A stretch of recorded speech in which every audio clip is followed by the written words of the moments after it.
Amerika Serikat baru aja nyinyir soal sistem pembayaran digital Indonesia, KRIS dan JPN. Katanya ini nggak adil buat perusahaan Asun. Tapi sebenarnya apa sih KRIS dan JPN itu? Kenapa sampai jadi sorotan dunia? Dan yang paling penting, bagaimana dampaknya buat kita sebagai pengguna sehari-hari? Simak sampai habis. QRIS atau Quick Response Code Indonesian Standard adalah sistem pembayaran digital made in Indonesia yang memungkinkan kita bayar pakai QR code tanpa peduli bank apa yang kita pakai. Mau bayar bakso pakai BCA tapi merchantnya rekening BRI? Gak apa-apa, semua bisa terhubung berkat QRIS. QRIS itu seperti satu kunci untuk semua pintu. Pembeli tinggal scan satu kode QR di toko tanpa peduli pakai aplikasi bank atau e-wallet apa. Setelah pembeli scan dan bayar, sistem QRIS langsung mencatat pembayaran dan otomatis mengalirkan uang ke rekening toko. Contohnya, kamu belanja kopi, scan QRIS pakai OVO, saldo OVO kamu berkurang, lalu beberapa saat kemudian uangnya masuk ke rekening bank toko kopi itu. Nah, kalau JPN itu senjata Indonesia buat kurangi ketergantungan pada Visa Mastercard. Jadi setiap kartu debit lokal sekarang wajib pakai logo JPN biar bisa dipakai di merchant. Mana aja, tanpa biaya mahal. Ini salah satu alasan Aisyah mereka kesel, soalnya mereka kehilangan fee dari transaksi kita. Aspek JPN, Visa/Mastercard, biaya untuk merchant, lebih rendah, sekitar 0,15% hingga 0,75%. Lebih tinggi, sekitar 1% sampai 3%.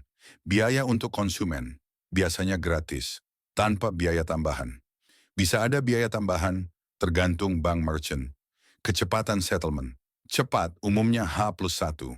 Sedikit lebih lama, bisa H+1 hingga H+3. Jangkauan transaksi, nasional khusus Indonesia. Internasional, keamanan, standar tinggi, lokal standar internasional. AS lewat USTR protes karena mereka anggap QRIS dan JPN diskriminatif alias bikin perusahaan asyik kayak PayPal atau Visa susah bersaing. Tapi pemerintah Indonesia beralasannya kuat. Ini soal kedaulatan data dan efisiensi. Lalu, apa dampaknya buat kita? Plusnya, transaksi lebih murah, data nasional lebih aman. Minusnya, kalau RS balas dendam, bisa aja ada pembatasan ekspor-impor. 3 skenario dampaknya, peningkatan biaya impor dan ekspor. Jika AS menerapkan sanksi, akses Bank Indonesia ke jaringan pembayaran internasional seperti Visa Mastercard bisa dibatasi sehingga biaya transaksi luar negeri naik dan memperlambat perdagangan internasional. Percepatan adopsi sistem pembayaran lokal industri dalam negeri akan dipaksa mempercepat penggunaan KRIS dan JPN secara masif, memperkuat kedaulatan ekonomi digital nasional, tapi dalam jangka pendek bisa bikin layanan jadi kurang lancar karena ketergantungan baru.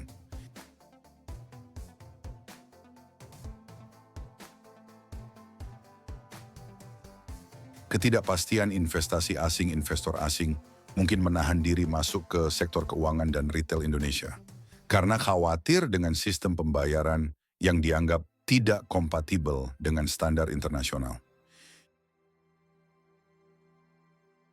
Jadi gengs, QRIS dan JPN ini, langkah Indonesia buat mandiri di dunia pembayaran digital. Memang ada risiko, tapi manfaatnya jauh lebih besar buat kita sebagai pengguna.